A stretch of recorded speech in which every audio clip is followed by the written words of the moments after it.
आपलं नाही, आपलं नाही. अरे काही देत नाही, कमरेचा करदोडा पण तोडून टाकता रे बाबांनो. ऐका, एक एक म्हातारं मेलं पहाटे 5ला. म्हातारी 5:30ला नातवाला म्हणली, बाबाची मान घे मांडीवर. आले मी जाऊन. म्हातारी किचन मध्ये बाजरीची भाकर गरम करून पिठल्यासोबत खात बसली. काय बेकार आहे.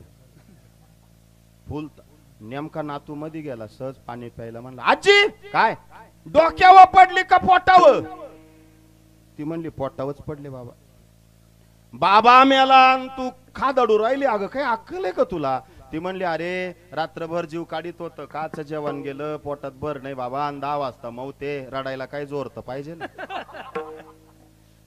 किती भांगरगिरी आहे. अरे कोण आहे आपलं, मुद्दा हाय, विनोदाचा भाग सोडून द्या. आणि 10 वाजता जमले बा लोक, पोटात भरत.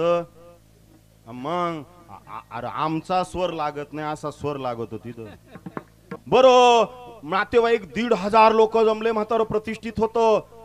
85-86 वर्षाचे बाबा मेले आणि म्हातारी रडू लागली. पण रडता रडता म्हातारीच्या लक्षात आलं, म्हातारं गेलं बाई मरून, पण अर्ध्या अर्ध्या तोळ्याच्या सोन्याच्या बाळ्या कानात तशाच राहिल्या. पण आता म्हणायला जावा तर हावरटपणा दिसतो. तिने पा बर का कसं कसं कसं कॉन्सन्ट्रेशन केलं, एकाग्रता पा कशी. ते मौतीला सुतळी बांधित होतं ना, त्याला म्हणता येईना. ती लगेच म्हणायला लागली, नव्या धोत्राशिवाय कधी म्हाताऱ्याने धोतर नेसलं नाही. सगळे काक पाय लागले धोत्राकडं.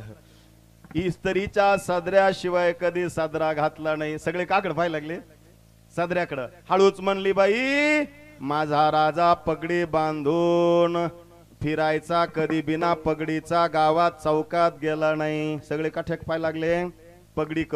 आणि हनूच म्हणली, माझ्या सोन्याला फार सोनं आवडायचं, लई माझ्या सोन्याला सोन्याची आवड, म्हणून अजूनही कानात सोन्याच्या बाळ्या तशाच आहे पावर का. मग ते सुतळी बांधणार म्हणलं, अडकीत आणणार रे. तुम्हाला कळलं थोडं थोडं.